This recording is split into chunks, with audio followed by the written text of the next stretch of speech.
जवळपास 10 वर्षांपूर्वीची गोष्ट आहे. नोव्हेंबर 2016. केंद्रामध्ये मोदी सरकार सत्तेत येऊन 2.5 वर्ष झाली होती.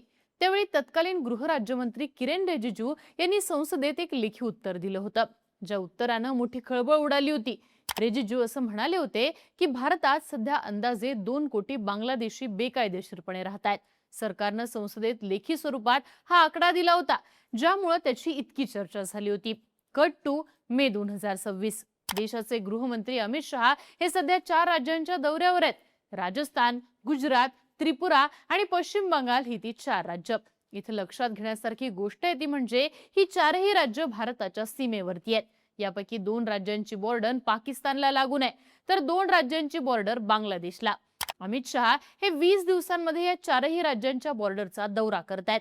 सध्या एकीकडे पश्चिम बंगालच्या बॉर्डरवरती वेगळंच चित्र दिसतंय.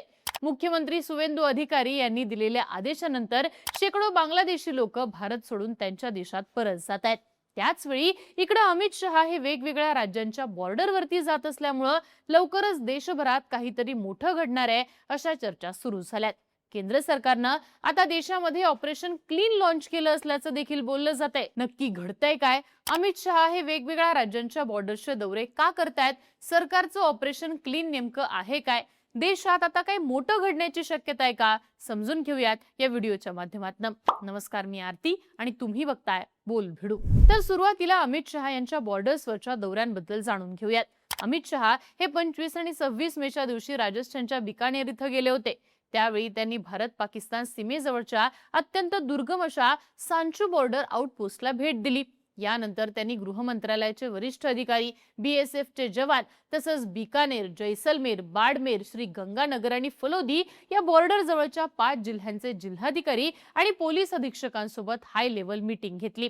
देशाच्या गृहमंत्र्यांनी अशा प्रकारे थेट बॉर्डरला भेट देणं ही मोठी घटना मानली जाते. त्यानंतर 29 मेच्या दिवशी अमित शहा गुजरातच्या भुज आणि कच्छच्या दौऱ्यावर गेले. गुजरातचे हे भाग पाकिस्तानच्या बॉर्डरला लागून आहेत. यावेळी अमित शहा यांनी एका बॉर्डर आउटपोस्टचं उद्घाटन देखील केलं. तसंच सर क्रीकच्या प्रदेशात अत्यंत संवेदनशील मानल्या जाणाऱ्या हरामी नाला परिसराची प्रत्यक्ष पाहणी केली. हरामी नाला हा मोठा दलदलीचा आणि दुर्गम भाग मानला जातो, जो घुसखोरी आणि तस्करीसाठी खूप प्रसिद्ध आहे. पाकिस्तान बॉर्डरवरचा हा दौरा आटोपल्यानंतर अमित शहा पुढच्याच आठवड्यात बांगलादेशच्या बॉर्डरवरती जाणार आहेत. अमित शहा हे 5 जूनला त्रिपुराच्या दौऱ्यावर जातील. यावेळी त्यांचं लक्ष बांगलादेशातनं होणाऱ्या बेकायदेशीर घुसखोरीकडे असेल. त्रिपुराच्या दौऱ्यानंतर अमित शहा सगळ्यात शेवटी पश्चिम बंगालच्या दौऱ्यावर जाणार आहेत. जून महिन्याच्या मध्यामध्ये हा दौरा होणार आहे. पश्चिम बंगालमध्ये झालेलं सत्ता परिवर्तन आणि त्यानंतर तिथल्या सरकारनं घुसखोरांविरुद्ध राबवलेलं आक्रमक धोरण या पार्श्वभूमीवर अमित शहा पश्चिम बंगालच्या दौऱ्यावरती जाणार असल्याचं म्हटलं जाते. देशाचे गृहमंत्री हे 20 दिवसांच्या आत अशा प्रकारे 4 राज्यांच्या बॉर्डरवरती जात आहेत. त्यामुळे येत्या काळात सरकारचा काहीतरी मोठं करण्याचा प्लॅन असल्याची चर्चा सुरू झालेली आहे. आता हा प्लॅन नेमका काय असू शकतो ते समजून घेऊयात. तर केंद्रातल्या मोदी सरकारनं high level committee on demographic change म्हणजेच लोकसंख्येच्या बदलावर उच्चस्तरीय समितीची घोषणा केली आहे. या कमिटीच्या स्थापनेची जी नोटिफिकेशन जाहीर करण्यात आली त्यात एका शब्दाचा उल्लेख वारंवार करण्यात आलाय. हा शब्द आहे घुसखोरी. या कमिटीचा उद्देश नेमका काय? तर देशभरात लोकसंख्या कशा प्रकारे बदलतीये याचा अभ्यास या कमिटीद्वारे केला जाणार आहे. देशाचे काही भाग असे आहेत जिथे मागच्या काही वर्षात अचानक लोकसंख्या वाढलेली आहे. या लोकसंख्या वाढीमागचं कारण नेमकं काय?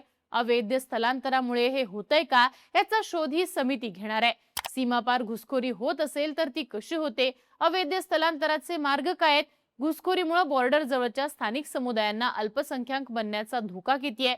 या सगळ्याचाच अभ्यास ही समिती करणार आहे. तसंच घुसखोरी रोखण्यासाठी, बेकायदेशीर स्थलांतरितांची ओळख पटवण्यासाठी आणि त्यांना हद्दपार करण्यासाठी सरकारला कायदेशीर सल्ला देण्याचं काम ही समिती करणार आहे.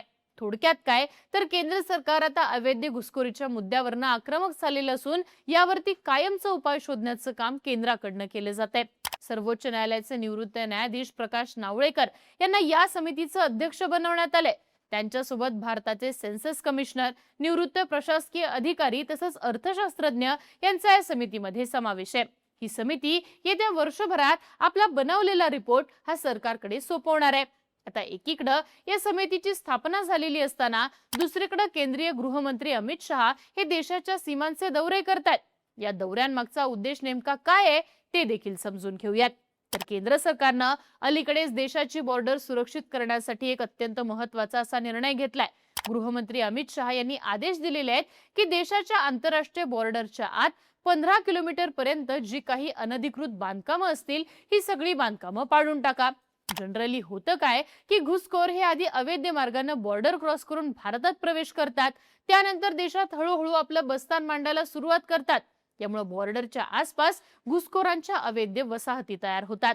पश्चिम बंगालच्या बॉर्डर जवळ अशा अनेक वसाहती असल्याचं म्हटलं जातं. पण आता सरकारने या वसाहतींच्या बाबतीत झिरो टॉलरन्स धोरण राबवण्याचा निर्णय घेतलेला आहे. अमित शहा यांनी असे आदेश दिलेले आहेत की आंतरराष्ट्रीय बॉर्डरच्या आत 15 किलोमीटर पर्यंतचा प्रदेश पूर्णपणे रिकामा करा. या प्रदेशात अनधिकृत बांधकामं असतील तर ती बिनधास्त पाडून टाका, असे आदेशच गृह मंत्रालयाकडून देण्यात आलेत. याच आदेशाचा आढावा घेण्यासाठी आणि त्याची अंमलबजावणी करण्यासाठी अमित शहा हे देशाच्या बॉर्डर्सचे दौरे करतात.